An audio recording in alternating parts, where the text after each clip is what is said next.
So I just wanted to welcome everybody here. This is the first Winnona Park Neighborhood Association community meeting we've had in quite some time. I know the coronavirus has really kind of thrown a wrench into our activities as an organization. So I'm glad that we all have the opportunity here to meet up after a pretty long period of time. So this is it's a positive development. We had kind of discussed the idea of maybe doing this outside or in person somewhere, but what I think just to be with everybody's comfort level, we thought we opted for a remote meeting tonight just so that everybody could attend. So that's what we're doing. Hopefully in the future, we'll be able to transition to more in-person events and get to see everybody again. But this is what we're going to do for the time being. So basically, again, I just wanted to thank you all for being here and mention a couple just quick housekeeping items before we get into the officer elections.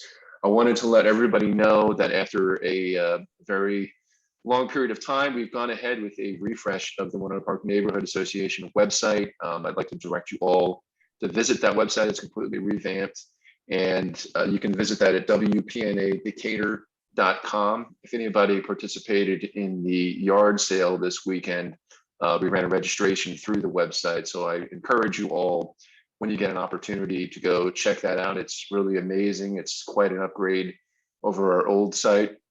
There's not that there's anything bad with our old site, but it was a little bit dated. So we thought a refresh was in order. So again, I encourage you to check it out. And I also wanted to thank Marcia Lampe for all the hard work that she put into doing that. She put in a tremendous amount of blood, sweat, and tears into doing the transition. And we as a neighborhood association, I'd like to extend you a very, very heartfelt thank you for all of the work that you did on that website. So thank you, Marcia. And again, I encourage everybody to visit that if you have an opportunity. That's where we'll be running a lot of our events through there. A lot of our information on upcoming events will be listed there. So that's kind of our resource if you're a member of the association and you need information. So that's just one thing I wanted to bring everybody's attention to. And then just a couple quick upcoming events. We have the Halloween decoration contest. If you would like to participate in that or nominate somebody, the nominations are due October 28th. So if you can, I think you can submit your nominations through the website. So that's a good opportunity to use it. Again, that's WPNA Decatur.com. The other thing that I just wanted to briefly mention is we have a tentative date for a luminary sale of December 11th. That is a Saturday. In the event of inclement weather, we can push that to the Sunday. So just put that on your calendar. Again, that's also on the website. So that's pretty much it for the opening items that I wanted to bring to your attention. The next thing, I just want to go into our officer elections. Our current board is comprised of me, I'm the president of the Neighborhood Association. Pete Janine is vice president. Secretary is Jared Polly, and our treasurer is Seeger Swanson. We're supposed to have elections every year, but as I mentioned earlier, we've kind of been delayed a bit because of coronavirus, and we haven't really met as often as we were supposed to have. So this is kind of a bit overdue. So, and again, this doesn't need to take up a ton of our time. The way that this procedure is going to work is that any board member or current WPNA member is free to nominate people for any of these positions. So with that, I will open the floor to nominations for president. Just if you would like to nominate somebody, just mention who it is. And if we get more than one nominee, we'll use there's a little hand raise thing you can use. It's an icon through Zoom. And if we need to do that, we'll just count the little raised hands. If not, if you get one nomination, we'll just do simple aye and nay, and then the position will be filled. So again, first position is president. I'm opening the floor for nominations. I nominate you, Mr. Tom. Thank you, Pete. I accept your nomination. Okay. I second. Thanks. Are there any other nominees for president? Okay, hearing no additional nominees, all in favor of electing Tom DeSimone to president? Aye. Aye. Aye. Aye. Any nays? All right, then I am going to be reelected as president of the Neighborhood Association. The next open position is vice president, and I'm going to nominate Pete Shaneen. Thank you, Tom. I accept the nomination. Second. Do we have any additional nominees for vice president?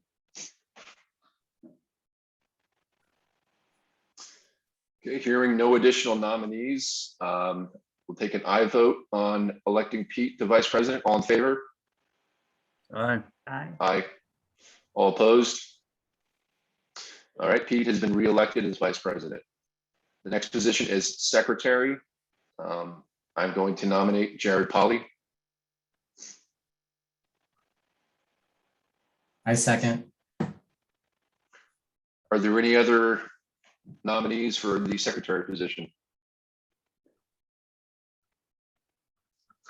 All right, hearing no additional nominees, we'll put it up to a vote. All in favor of re-electing Jared Polly as our secretary?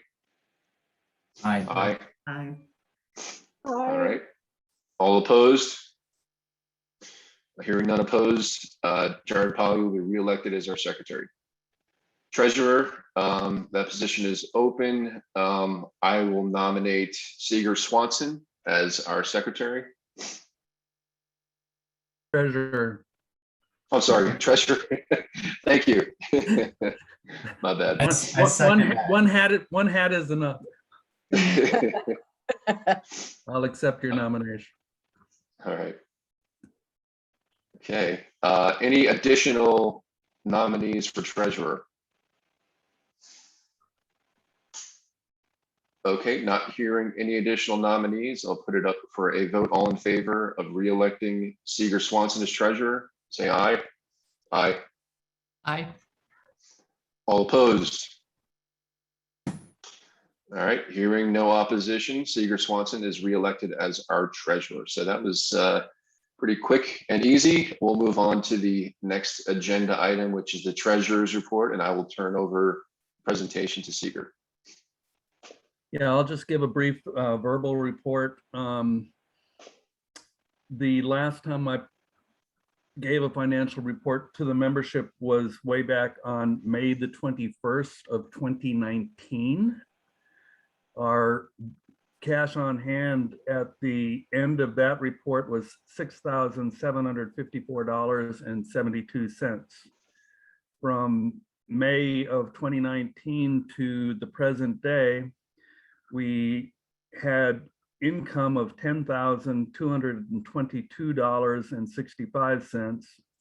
We had expenses of $9,780.21, leaving us with a cash on hand balance at the moment of $7,197.16. That ends my formal report for this particular meeting.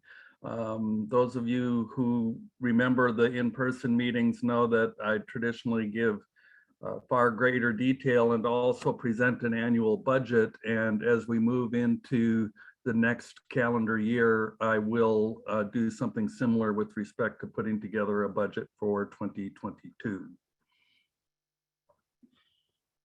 All right, well, thank you very much, Seeger. We appreciate the update. And with that, we'll move on to the crime report, which will be presented by Captain Billy Woodruff. Thank you again for joining us. I'll turn the presentation over to you at this point. Hey, good evening, everybody. I'm Billy Woodruff. I'm a captain with the police department. I'm over the patrol division currently. Just quickly with the stats, we ran them back from July. So since July is what I'm going to be going over, the most recent things. The two big ones were the carjackings that occurred. Probably that's what everybody wants to hear about. And given that that is still being prosecuted, I can't get into too many details, but I will say that couldn't have done it without the neighborhood. There was a lot of information that was provided to us, video, witness testimony, things like that, that really helped the investigation and allowed us to recover the cars, but also get warrants on 3 suspects and getting those suspects into custody. So It was one of those crimes that doesn't always happen in Decatur. They targeted that area for some reason, came back 2 days back to back. So there may have been some trends with the vehicles that they took, but we were able to get those suspects in custody. And if there's any questions at the end of this, I can try to answer some. We've had in the Winnona Park area, we've had 2 burglaries since July, 4 entering autos, 3 stolen vehicles, not including the carjackings, and 2 recovery of stolen vehicles. Those 2 vehicles may have been a part of the stolen vehicle. Sometimes they'll drop a stolen vehicle and then steal another one. So they may have been related given the time frame of those stolen vehicles. I also wanted to touch base. This was back in July. We got a lot of calls, so word may have spread. There was a public indecency over on Sam Street. And even though school was not in session, it was near the elementary school.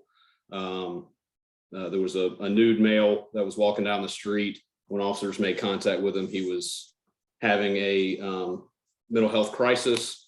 Officers were able to get him help and get him off the street. So thank you for calling. If anybody on here that called that in, we were able to get that gentleman some help.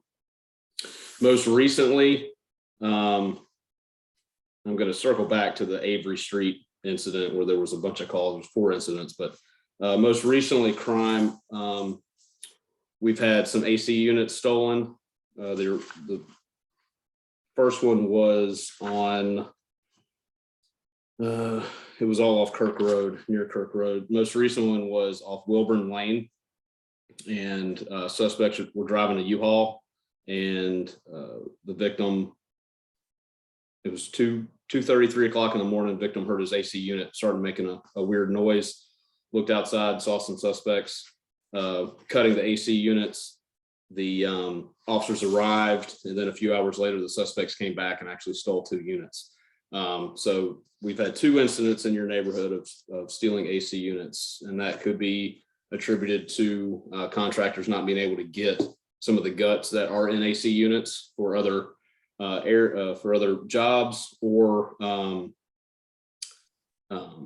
pawning those items or melting those down and getting them scrapped. So, but just keep an eye on things like that, especially late at night, U-Haul trucks, suspicious vehicles, things like that, and be sure to give us a call. I wanted to circle back to the Avery Street incident. It was on September 8th. There was a few incidents all happened at once where homeowner observed somebody breaking into their crawl space, dragging a pressure washer down their driveway, chased the suspect jumped a fence, and then tried to steal a bicycle from another location.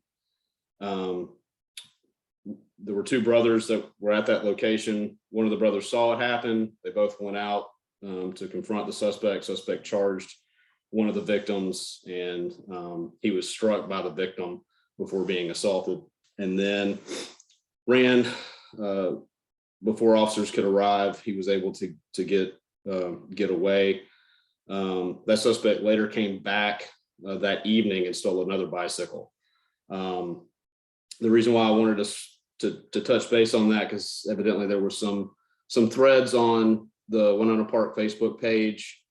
And then there were some phone calls that have come in, and we just kind of wanted to clear the air on a few things about PAD and the Policing Alternatives and Diversion Program that's through Atlanta Police Department.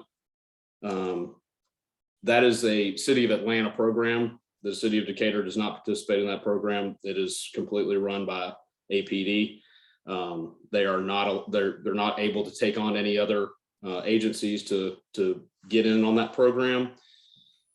So if you called 311 and tried to report that, they would circle it back to Decatur Police. If this instance, somebody called 311 and tried to call in a in progress crime, they would immediately dispatch police to that. This is for mental health crisis, not active crimes in progress. So hope that cleared that up. But if you're in the city of Decatur and trying to report a crime or trying to help somebody with a mental health crisis, calling 311 will not work. That's just for City of Atlanta, not for City of Decatur. With that, that's all I have on crime, but I will open it up if there's any questions that anybody has. If I can answer them, I will. I have a question. Was there any, I guess, input or findings from the gunshots that occurred here a few weeks ago, which happened around Shadowmoor, and then I understand an SUV coming up the street and at high speeds and turning down Avery? Yes. So currently we have submitted that shell casing to the GBI to see if there's anything that we can get on that, if that's been used in other cases, or if there's fingerprints, anything like that. So unfortunately, like a lot of things, the GBI is backed up with their forensics. So there's no real ETA on when we'll get any results on that. There were the suspect vehicle, I believe, was a Suburban. We have a system that of many of you may have heard of flock safety cameras, and that Suburban has been run through and has not been picked up on any flock safety cameras in the city or around Metro Atlanta. So still under investigation at this time.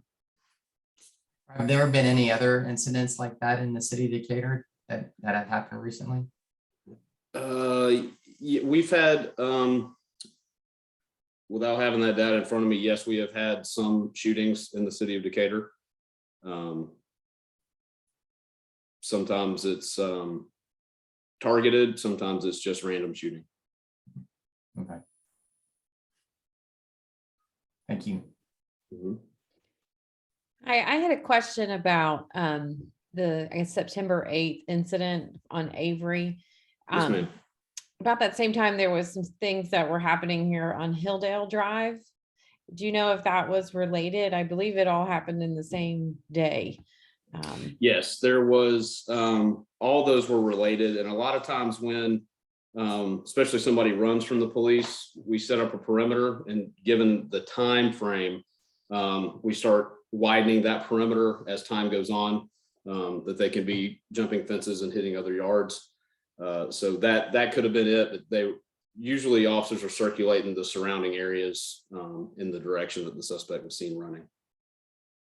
And then just to follow up on that, the protocol, I guess, is when there is an activity like this, that the local schools, are they on lockdown, or is that? So I we have a make child at contact. Winnona Park. Right. Well, we make contact with the school system to let them know what is happening. Usually the school is the one that makes that call on whether they're going to lock down and what level of lockdown it's going to be, if it's a soft lockdown, hard lockdown, things like that. So the school system makes that decision. You know, sometimes they'll ask what we think, and we'll give them our opinion, but it falls on the school system to make that decision. Okay. But yes, Thank you. in this situation, we notified Winnona Park and Tally Street both in this situation, and also the private schools down Columbia, just in case. Thank you. Mm-hmm. I had another question. I don't want to take all the time from everybody. So you mentioned, I believe, a flock Yes, sir. system, and we had a neighbor resident mention something about that in one of our threads relative to that. Can you maybe shed a little bit more information on what flock is and how it's being used, or is there things that we should be concerned about in our neighborhood? So yeah, so Flock Safety is a company actually started in Atlanta through some students from Georgia Tech started it, and it was it's what's an ALPR system, which is an automated license plate reader. Mm-hmm. And you'll probably have seen some patrol vehicles that have these funny looking boxes on the back of them, and those are running tags automatically. And so it's looking for stolen vehicles, wanted suspects, things like that. That's what it's looking for. So Flock Safety has developed this system. They have solar, the cameras run on solar. and they're just running tags, and it notifies the police department if a stolen vehicle, anything that you're searching for, stolen vehicle, wanted suspects, things like that. It'll send a notification to the police department that this vehicle was seen at this location. This is the direction it's traveling, and hopefully officers can get in the area and apprehend the suspect. It also, it's probably the biggest thing is related to investigations. And like I spoke about in the carjackings that we had, we were able to immediately pick up these vehicles on different cameras. So we were kind of tracking which direction they were going. DeKalb County ended up recovering the first vehicle that was stolen in an apartment complex, and it just started rolling from there. But it's been a great tool for investigations. The good thing about Flock, and I believe there's other companies out there, but a lot of Metro Atlanta agencies are using Flock. Good thing about Flock is that neighborhood associations can opt into that and purchase their own cameras, and then allow law enforcement to have access to those cameras, meaning that we would get alerts, things like that. If a stolen vehicle was driving through the neighborhood, we would get alerts on that. If there were any, they also have what's called hot lists. So if it's a suspected vehicle, or a vehicle that's suspected in another crime that may not have warrants attached to it, but it's a vehicle that we're looking for, it will send an alert for that. Neighborhoods, y'all's is a little bit different. There's many avenues in and out. Neighborhoods that have a one-way in, one-way out, it will count how many times that vehicle has hit on there. So it helps with investigations as far as if I'm seeing your vehicle 20 times in a week, and then all of a sudden I see this one vehicle that has not ever been in this neighborhood, and their crime occurred. Okay, well, maybe we can go back and run that tag and kind of follow up on an investigation. So it's a great tool. We do have several neighborhood associations that have purchased Flock cameras that have allowed access to us, and some just outside the city on Columbia that allow access. So it's a great product, and we can talk offline later on if it's something that you guys are interested in. I can put you in contact with somebody. I believe several years ago we did Flock came in and did a presentation for a neighborhood association. And I don't remember if it was one in a park or if it was another one, but there was a presentation, so they're willing to come in and speak to you guys as well.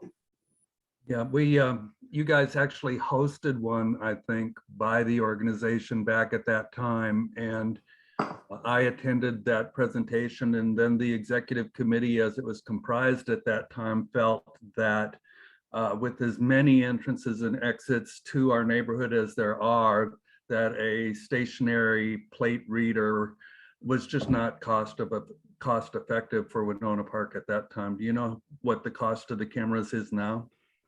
Off the top of my head, I do not. It's I'd have to go back to my budget book. I'm sure we just purchased 3 more, and we have one on College, just on the city limits at East College near Sam's Crossing. We have another one on College near Wahoo, and then one up on Claremont near the YMCA. And then our original camera is at Candler at Midway.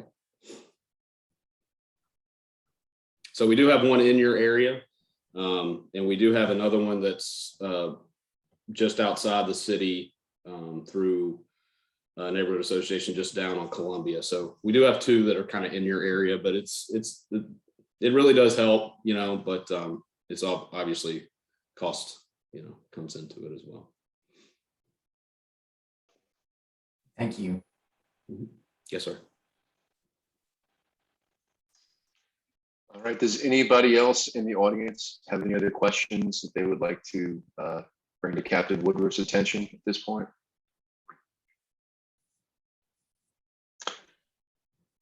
All right, I don't hear any responses. So again, I'd like to thank Captain Woodruff for joining us tonight and giving us his time. We appreciate it as always. We're really thankful to have such a great police department in the city, and I just wanted to thank you personally for everything that you all do. So the next part of the meeting is we're fortunate enough to be joined by Mayor Garrett, Commissioner Meyer, City Manager Andrea Arnold, and Assistant City Manager David Junger. And I'm going to let them decide how they want to handle this. They can either each give individual reports or kind of tag team. And then once they're done giving their reports, I'll open it to the floor. And if any members have questions about anything that's been presented, please feel free to ask them at that point. So right now, I'm going to turn the presentation over to Mayor Garrett. All right, thank you, and thank you, Captain Woodruff. I think we've all experienced some things that have been unusual in our city and certainly in our neighborhood, and appreciate the update and the options that we have. And I think for us to be aware and to call 911, or I would say probably also call the non-emergency number for the police department. Sometimes that, depending on where you are in the city, you may get a quicker response from the Decatur Police Department than 911 sometimes goes to DeKalb County, I think. And Captain Woodruff, can you provide that phone number for everyone? Yeah, sorry, I was just typing in my email to the chat for everybody if they need it. Oh, okay, great. The non-emergency number is 404-373-6551. All right, thank you. I was going to make a couple of announcements about some opportunities for our neighborhood, some things that are coming up for public input that are really important, and that I hope a lot of our neighbors will take advantage of and give input to the city. As most of you know, we've been doing our strategic planning process for the last 18 months, and we're wrapping that up, but we still have a lot of things that we are seeking public input on. And I'm going to just run through a couple of those, and the city manager and assistant city manager Mr. Junger may have some additional information, and Commissioner Meyer may have some additional comments. I did want to remind everyone that our mask ordinance that we let sunset for a little while, of course, is back in force, and we are asking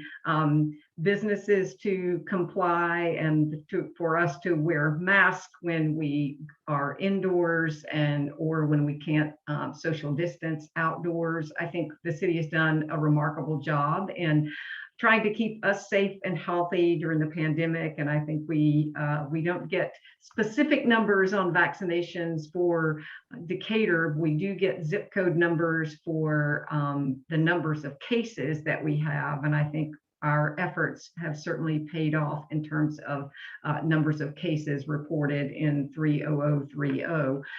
But the ordinance, we do have it come forward about every month, so that we can decide if we should renew it or if there are any changes or updates to be in compliance with state law. If a business chooses not to comply with enforcement of the ordinance, they must put a statement to that effect on every entrance to their business, on the front and the back entrance if people, general public goes in and out. And that is, and to my knowledge, and the city manager may have more information, but we've had good compliance. And if you do see a business that is not in compliance, please notify the city manager.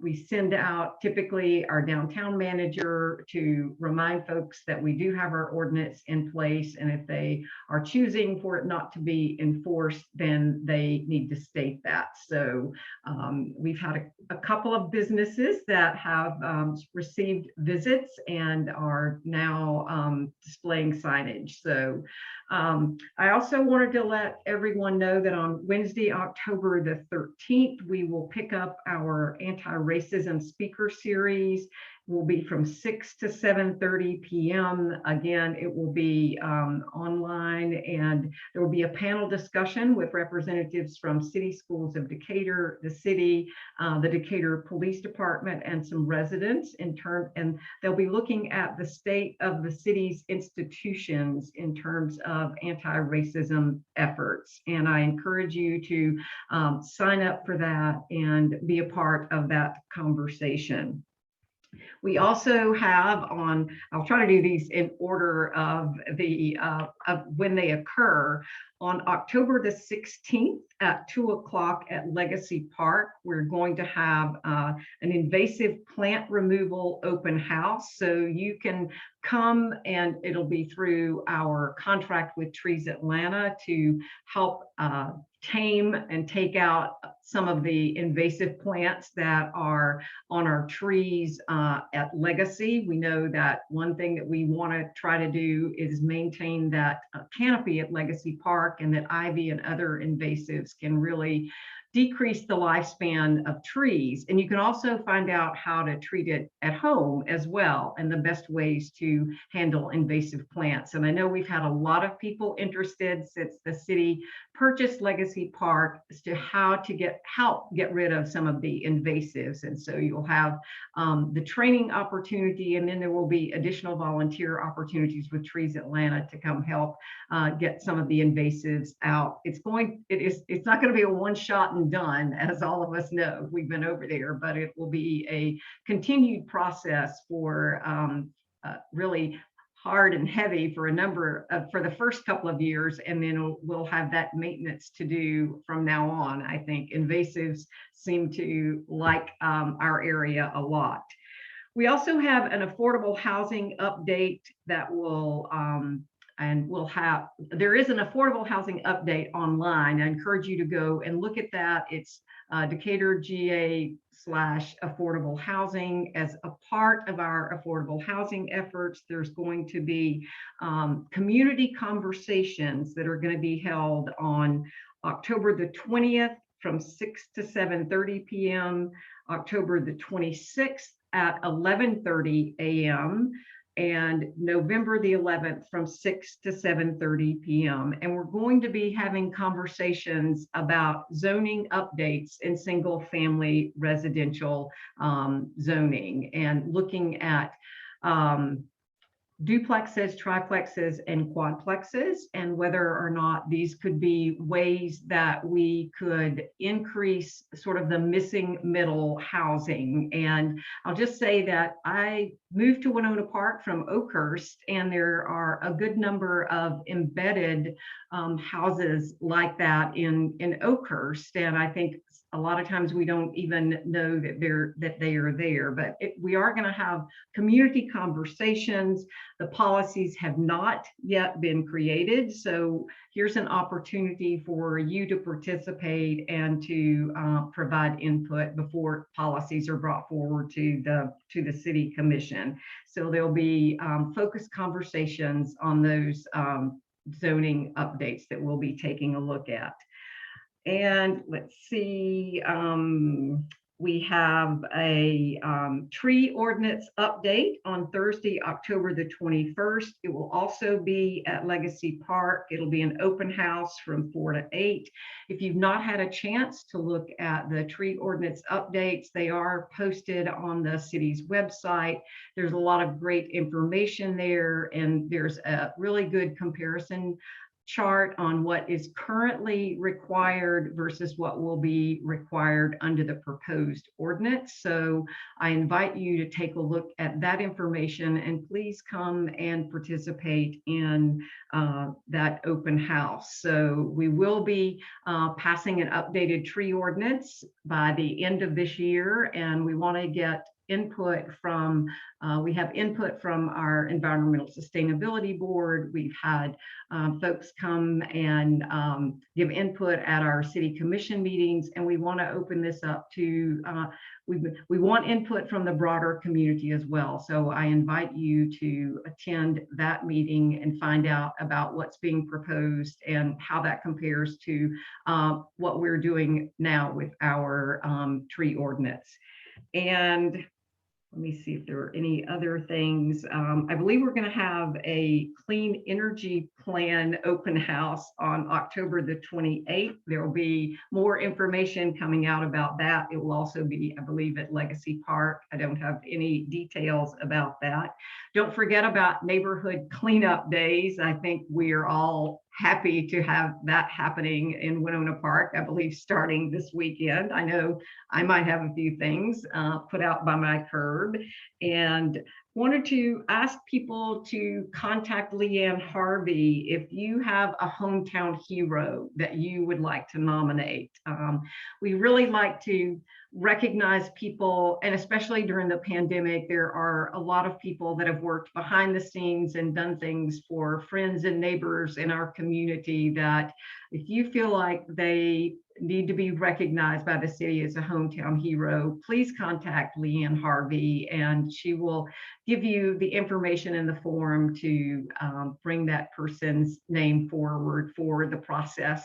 We use an outside organization that reads the applications, and those folks are selected and then honored at a DBA meeting. I believe it's the first meeting in the at the beginning of the year in January. So a lot of these are people that are unsung heroes. So think about some people that you think would be good nominations.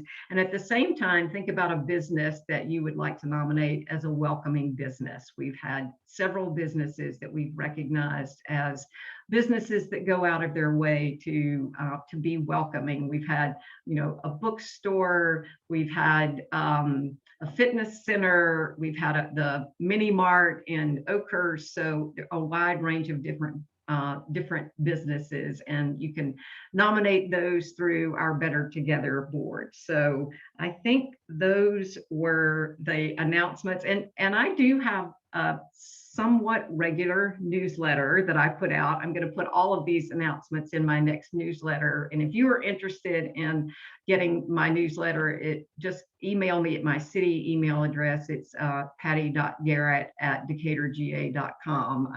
I'm trying to be a little bit more intentional in getting those newsletters out at least once every 6 weeks or so, and I usually have a list of upcoming activities as well as some actions that we've taken at the city commission level that you might be interested in. So I'll stop for now and happy to answer questions maybe after Commissioner, is Commissioner Meyer?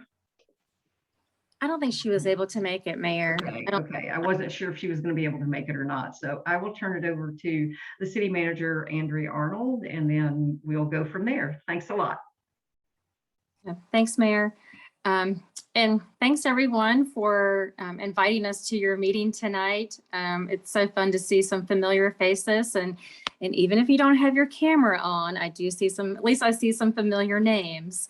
But it really is, it's good to see you all. And actually, I bet I'm not sure if anyone in the Zoom room knows that the first neighborhood I lived in was actually Winnona Park. So I lived on Avery and I lived on Dairy Down.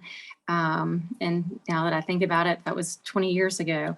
But I still miss my Winnona Park. As you can tell from what the mayor said, just those few updates, this is a really busy city. And I think it's important for us to step back and really think about the fact that, we're still in a pandemic, and the city has done a tremendous amount of work over the last, now, I guess it's 20 months, 18, 20 months during the pandemic. And the city just keeps moving forward. And the commission and the staff and just the volunteers and community members just continue to impress me. Again, even in the hardest of times. So I just have a couple of updates. Again, I appreciate the mayor providing lots of information about community events.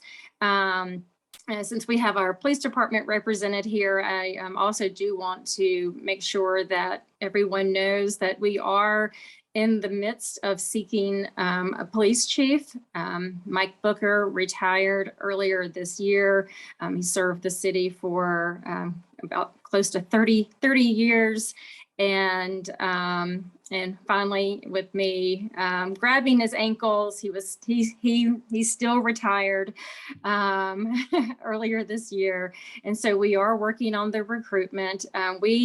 Over the last few months, we have talked to hundreds and hundreds of community members. We had focus group meetings. We are working with a recruiter. The recruiter led these meetings with focus group meetings. And we also recently had a survey that was put out to the whole community. I'm hoping that people were able to take that survey, provide their input in terms of what you're seeking in our next chief. At this point, I expect us to have the job posting out by the end of this week. And then we'll have a little bit of time to get in applications. That will be in November. And so from there, there'll be a series of interviews, and we'll do what's called an assessment center, where the candidates are put in real life situations in addition to the more formal interview process. And my anticipation is that I'll be able to name a police chief near the end of January, early February. So just want to make sure that folks know that is that's taking place. A couple of other issues or things I want to share is about 2 weeks ago, I notified our staff, and with the support of the City Commission, we are requiring that all of our employees be vaccinated or receive the COVID vaccine. And I just want to share this with the community. I think it's just really important that as you're interacting with our employees, whether they are police officers, firefighters, engineers, after school counselors, you name it. I believe that you should have confidence that that those employees are doing everything that they can to keep themselves safe, and also to keep our community members safe. So just wanted to let you know that that's out there. I'm just really proud of our city for taking that step, and it's also consistent with the actions of the school system. The school system is also requiring their employees to be vaccinated. And the superintendent, Maggie Furman, and I we work very closely together. I also just want to recognize her for her work over at the school system. And so these are decisions that aren't being made in a vacuum. We are talking to each other, and I'm pleased that these two institutions, the city and the school system, are taking a leadership role in our state. And all that to say, that may exacerbate a problem we already have. We're not immune to the labor shortage that governments and private businesses across the country are experiencing. So we also, I just want to let y'all know that that we have vacancies in our police department, in our fire department, and public works. Definitely encourage you, if you know some good people, to send them our way, send them to our website, and to have them join this what I believe to be a very special, unique organization.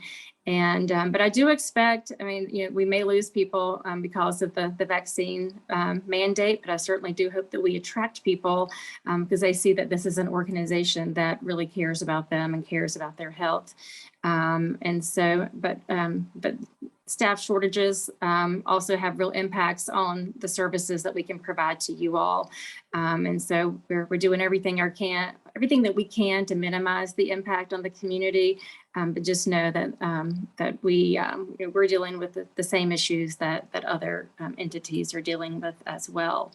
But on a bright note, the city is a recipient of what's referred to as Arpa Funds. If anyone is familiar with Arpa, the American Rescue Plan Act. And we've received half of our allotment, which will total close to or just over $9.5 million, which for a city our size is actually a staggering sum of money. And there are strings attached. There are very specific items on which the funds may be spent. And there'll be more information coming to the community about how the funds will be spent. The guideline, we're actually still waiting for the final guidelines from the federal government, but one area that is clear is stormwater. Actually, it's water, sewer, stormwater. We don't do water and sewer, so we do intend to put a good amount of the funds into upgrading our stormwater system. The City Commission adopted a stormwater master plan at the end of 2020. And so you would think that they knew that these funds were coming around the corner, because we are poised now. We have a plan and we're poised to, I mean, in some ways, I mean, I wouldn't say we're quite shovel ready, but we're ready to enter into contracts with design firms. And I think we're well ahead of any other city and county that's out there that would be spending the money on stormwater. Other opportunities that we'll have to spend the funds on, affordable housing, housing rehab for some of our low-income residents, and also perhaps making some investments in outdoor recreation spaces, specifically over at Legacy Park. And I certainly do hope that we'll be able to incorporate some pandemic pay for our employees as well, and that certainly could assist with retention in the organization. So those are just a few updates from the city manager's office. And with that, I'll turn it back over to Tom, and I think that David will be speaking next, and we'll just wait till the end for questions from everybody. Thanks a lot, Andrew. Yeah, so I'll just let David take his part of the presentation at this point. And like you said, we'll open the floor to questions after he's done with his report. So David, the floor is all yours. Thank you, sir. David Junger, Assistant City Manager, Public Works. I appreciate the opportunity to attend the meeting tonight. Have a few bits of information I'd like to pass along on work that Public Works is engaged in. We have a lot of projects going on, as Andrea alluded to. We will be moving forward with stormwater design work.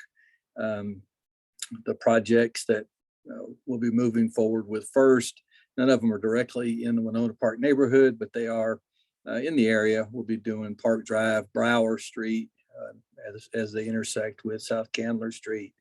That project's been out there for a while. Definitely needed. We'll be also working on some projects off of North Decatur Road, Ferndale area. So we've got 4 projects identified, or 4 basins at this point that we'll be proceeding with. And they'll all have very active community engagement components to them as we work through those designs. So if you're interested in stormwater and those projects, stay tuned for public input opportunities. We've currently got our street paving projects underway. We awarded a contract to Magnum Paving a couple of city commission meetings ago. We're working through executing all the legal documents currently. We do have some paving repair that's going to be done on Kirk Crossing to address some road failures, pavement failures. That will be a fairly limited in scope section of the work. This contract will also include installing additional speed tables that were approved by the City Commission for Avery Street. As a result of neighborhood petition, we'll be installing 2 additional speed tables in that first block from College Avenue down toward Winnona Drive. There's currently 1 speed table there, and we'll be adding 1 north as you come off of College Avenue, and then we'll be adding 1. It's just south of the existing speed table before you get down to Winnona Drive to address traffic concerns by the residents there. So that's in this current paving program list. We're also continuing work on South Columbia Multi-Use Trail. Most of the technical design work has been completed. We're executing temporary construction easements with a couple of property owners that are impacted by the project, mainly to address getting across driveway aprons as we build the path, and due to the topography there and those steep driveways, we're going to have to do some construction on those driveways to make sure those residents have good access into their driveways. Once we get the temporary construction easements, we'll go out to bid on that work. We also have funds in current year budget to continue the sidewalk design and construction through Legacy Park to Katy Kerr. And that will also likely include pedestrian connectivity from Winnona Park neighborhood across South Columbia to Legacy Park at the cross streets. Right now, there's very limited access across South Columbia. And so that would be our opportunity as we design the continuation of the multi-use trail down Columbia to make those cross connections. And obviously that work would be phased. It would not likely take place right at the same time we construct what we're calling phase 2, which is picking up where we left off at the school and continuing to basically the first driveway that you come to if you're heading south in the Legacy Park. That's the second phase that we're working on now. Other project, obviously, that you all are probably interested in is the Shadowmoor sidewalk from South Columbia to Hilldale. We would like to be farther, along than we are today. But as Andrea said, we've had some setbacks in timing as it relates to dealing with the pandemic and COVID and some employee outages. But that project is moving forward. We've worked with the architect steadily for the last 2 months, trying to finalize the design. Obviously, we are working with the residents in that block of Shadowmoor to address same thing that we're doing on Columbia regarding the driveway aprons.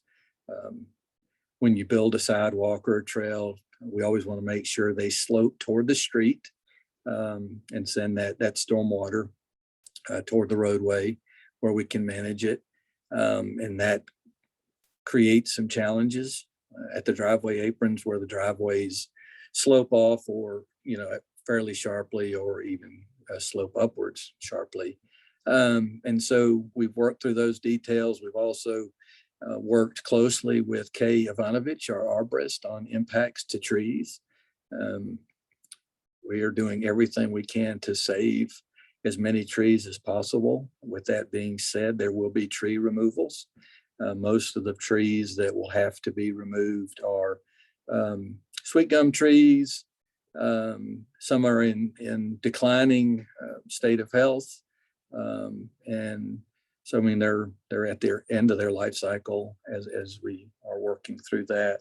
There are some trees where we're going to try to do root bridging, where the tree is left in place and we come up and over the roots and we put, a bed of sand or something down and put the sidewalk in place.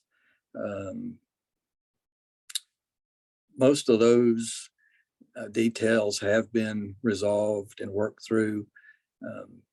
We have recently received the construction easement documents from our architect in terms of what properties will require temporary construction easements to reconstruct driveways.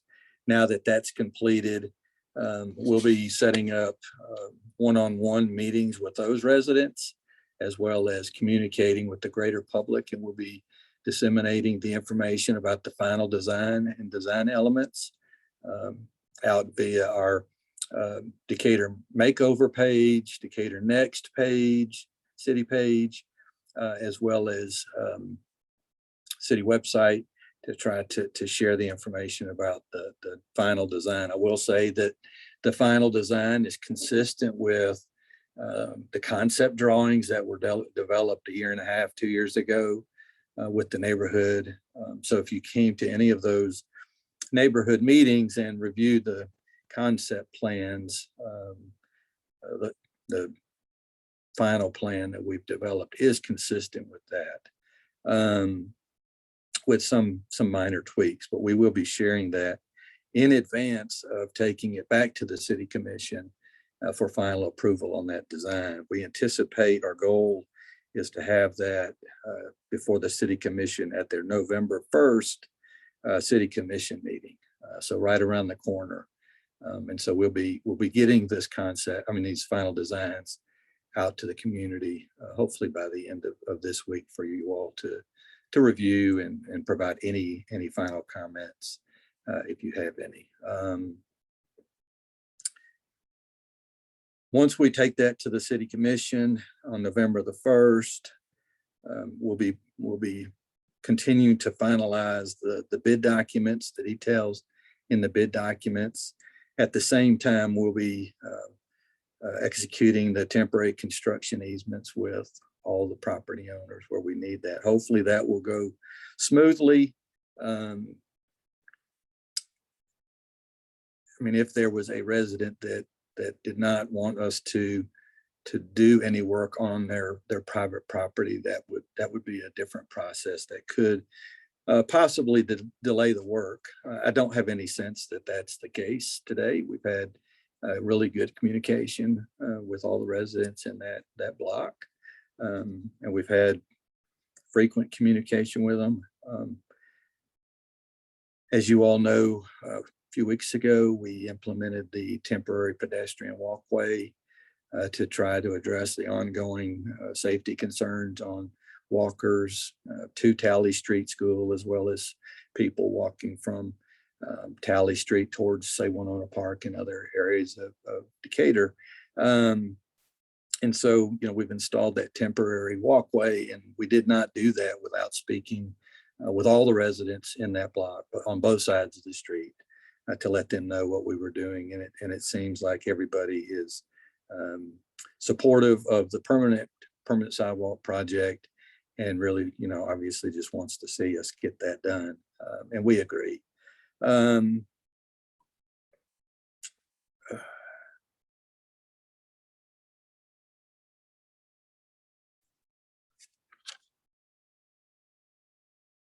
That's the most kind of updates on our current project list. If anybody has any questions for me, I'm happy to answer them at this time.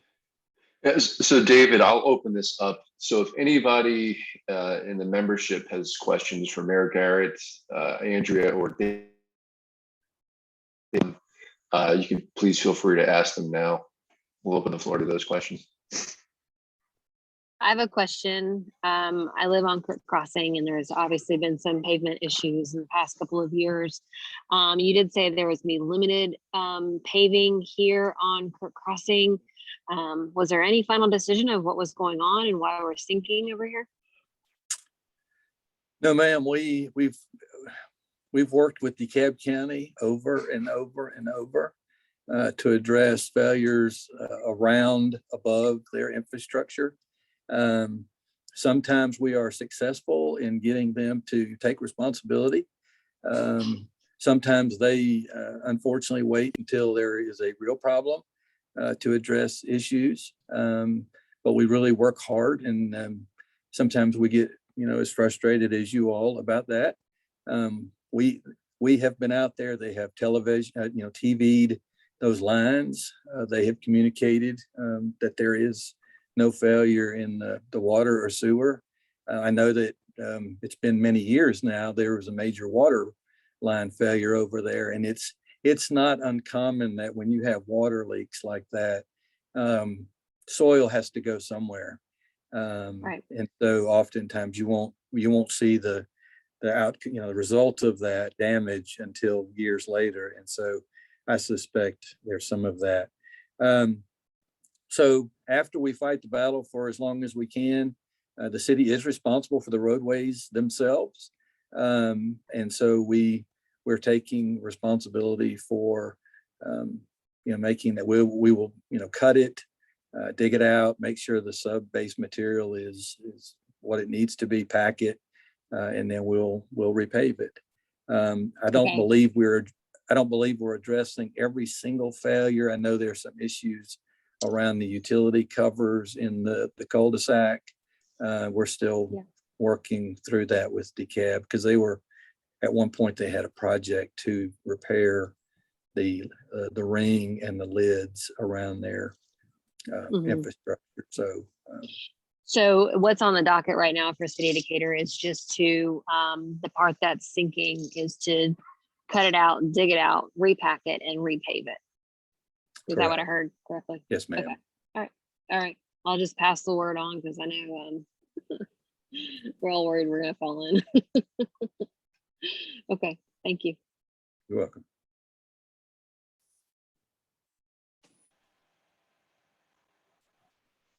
All right, the floor is open if anybody else has any questions for Mayor Garrett, Andrea, or David. Based on what they just presented, please feel free to ask.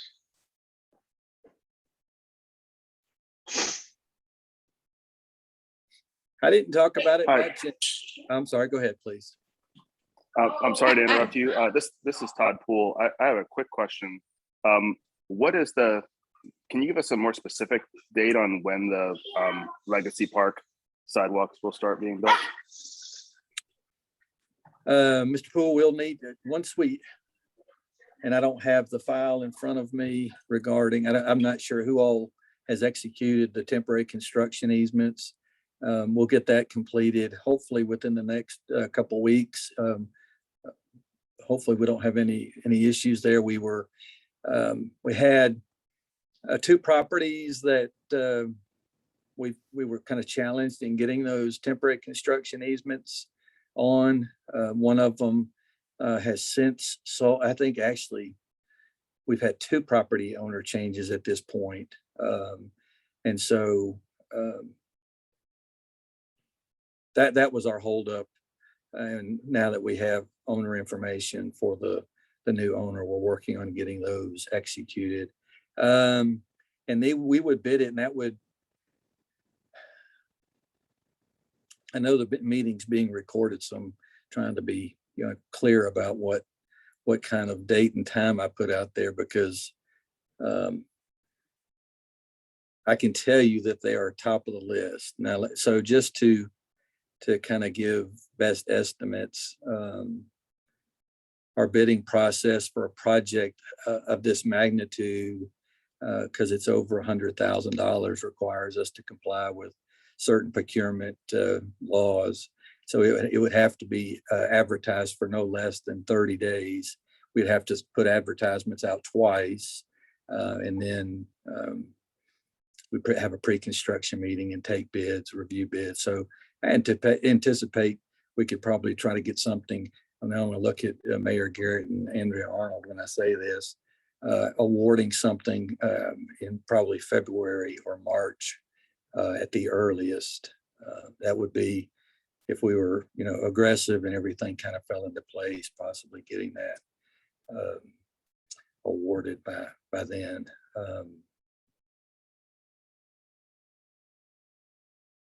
We're going to do everything we can to keep this project moving forward once we get those construction easements.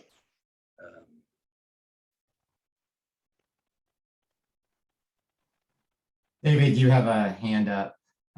Chris has his hand up. Chris, yeah, I just wanted to piggyback on that. So thinking through that timeline, what does that more broadly look like for the Shadowmoor timeline on sidewalks?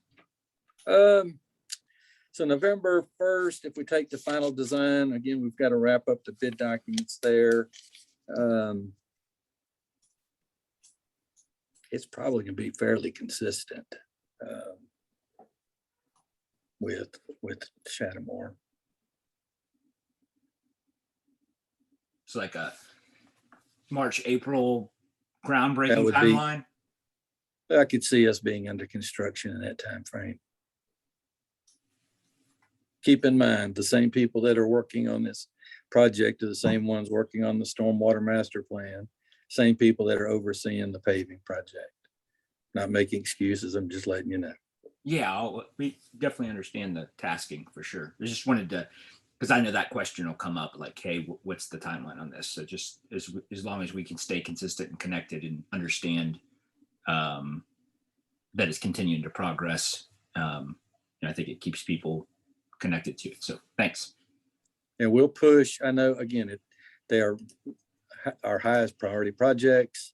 And as we proceed and when there are opportunities again for either public involvement or decision points, you all will be the first to know. All right, are there any additional questions? The floor is still open. I was just going to make a comment, Tom, for the city is just want to make sure that any communications you want to get out to the neighborhood, of course, we'll support. And so we have multiple different ways to communicate vis-a-vis our website and vis-a-vis our different social media platforms. We also have a Winnona Parks Neighborhood Association shares Facebook site that is much more probably interactive. So if any of the city leaders want to actually be part of that group, feel free, or we can help in terms of getting the information out. So I think the more communication we can get, the better, and it'll probably make your job easier too, as part of that. So I just want to put that as an open invitation. If you need to, you can feel free to reach out directly to me and I can help get you set up. I see there's a question here from Matt. Matt, you want to go ahead and ask your question? I think you're on mute. Yeah, Matt, you're on mute. How about now? Much better. Excellent. Sorry about that. And me, an IT professional. David, you had mentioned timeline, so I'm just going to go ahead and ask you, what's the timeline for Shadowmoor at this point? You said it had slipped. So the most important timeline would be working toward having awarded contracts to construction firm by around March of 2022. Okay. Or did I say June? You said March of 2022, so you say June. Okay. No, I'm just kidding. I was playing with you. March of 2022. How dare you? All right. So what I'm hearing is end of April, it'll all be finished. I doubt that. I mean, so I'm kidding. All right. You know, the project does involve a lot of different components. There will be heavy utility coordination because unfortunately the power lines are on the same side of the street as we want to build the sidewalk. Obviously that poses significant challenges with the tree removals. And so there's going to be a lot of logistics and coordination with utilities. And so before we can even begin, breaking ground, so to speak, on the sidewalk, we'll have, some work in getting other things prepared. So just to let you know, that's. Okay, well, if it becomes too difficult to do it on this side, feel free to move it to the other side. Thanks a lot, David. Appreciate your time. Yeah, thank you. All right, do we have any additional questions? Floor is still open.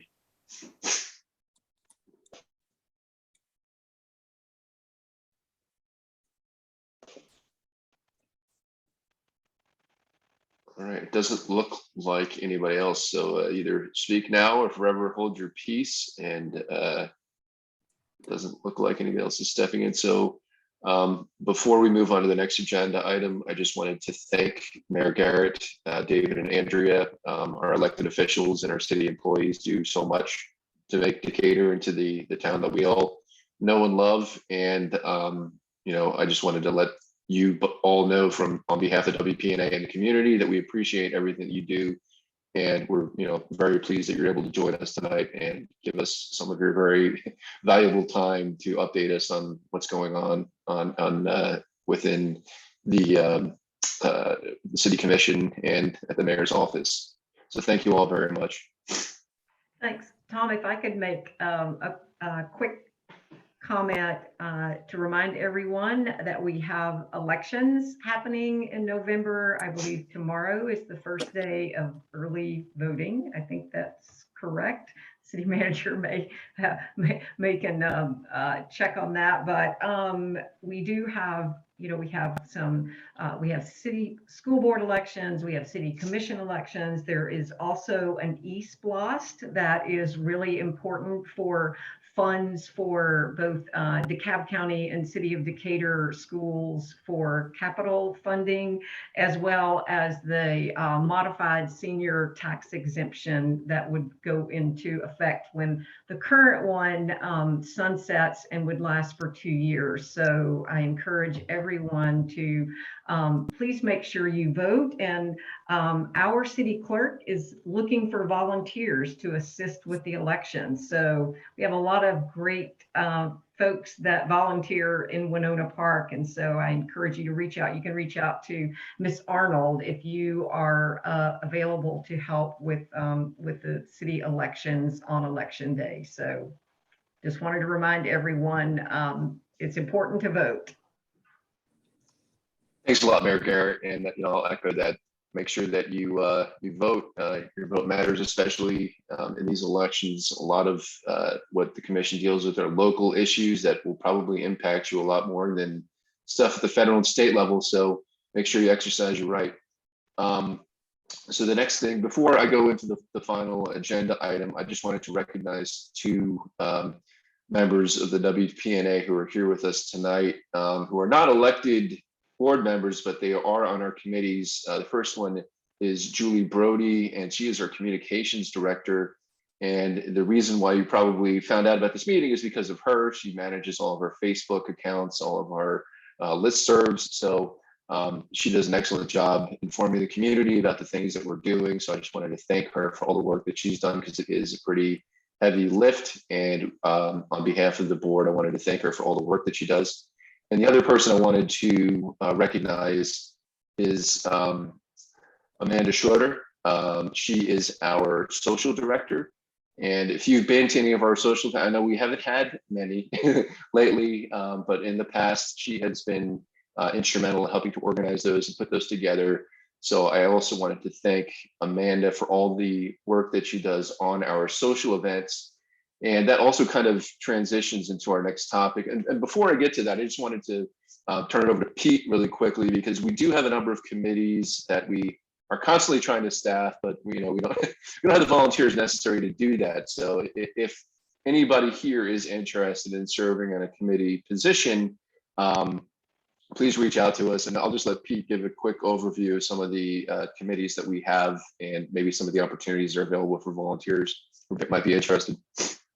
Yeah, no, thanks, Tom. Just real quick, pretty much if you want to get involved more in the neighborhood and support our efforts, we would love to help, and we will find a committee for you.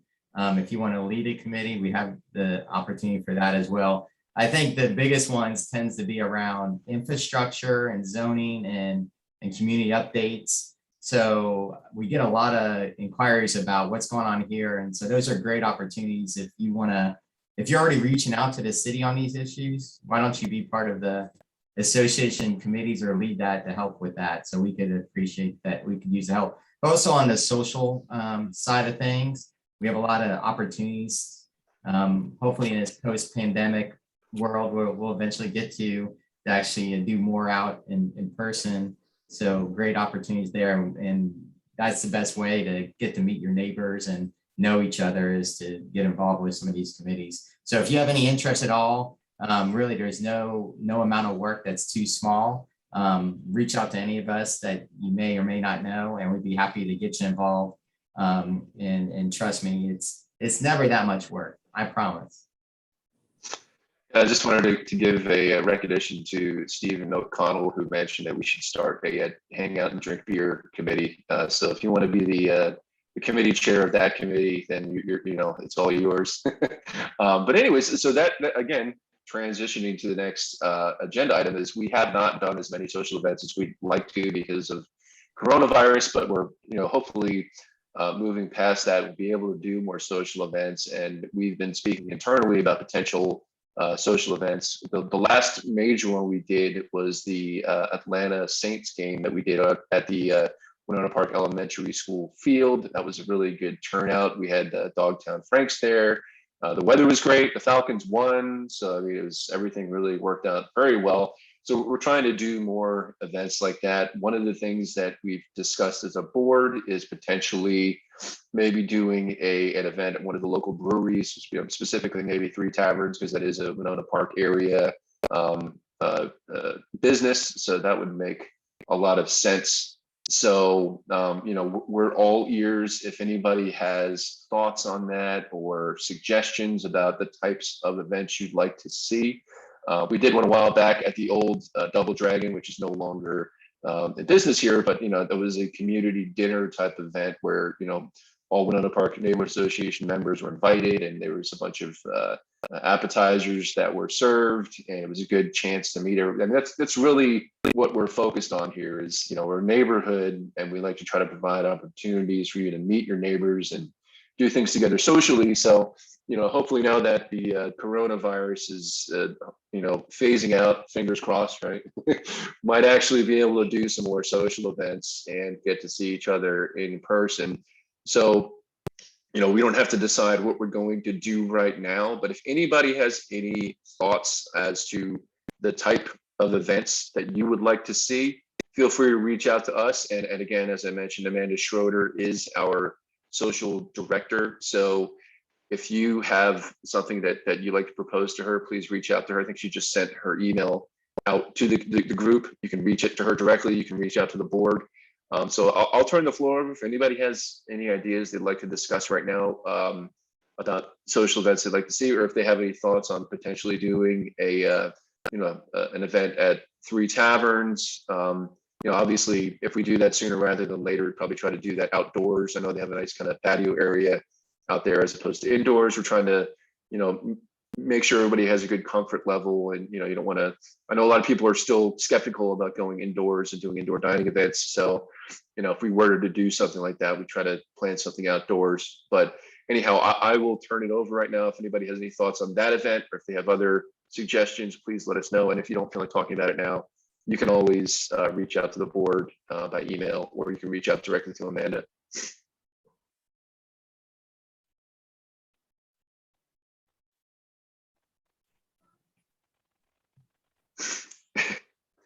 All right, so you get the resounding silence.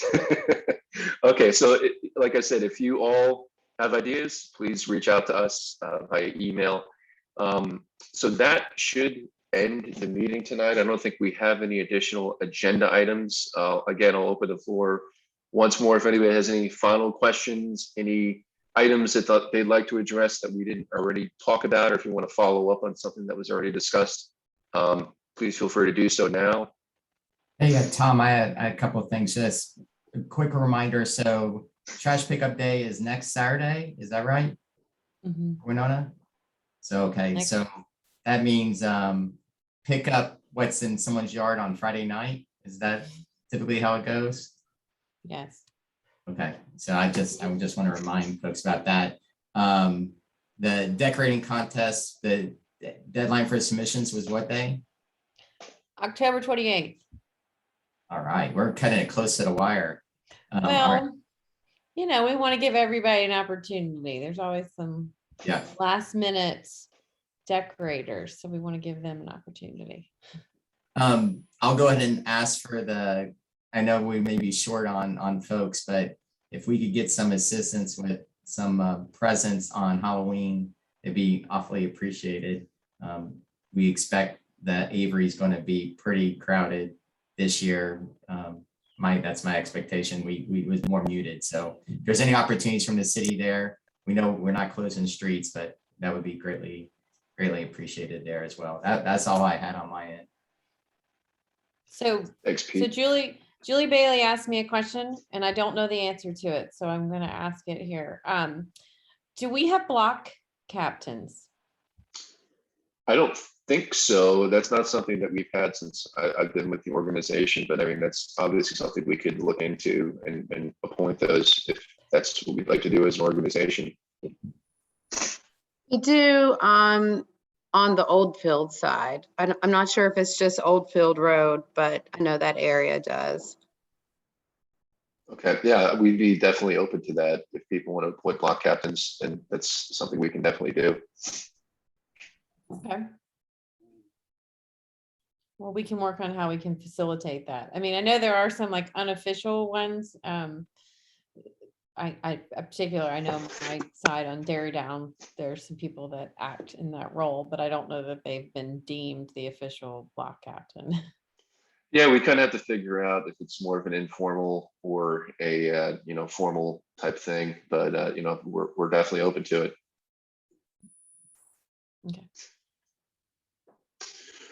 Okay, so it doesn't sound like anybody else has any more updates or questions. So at this point, I just want to thank everybody for attending the meeting.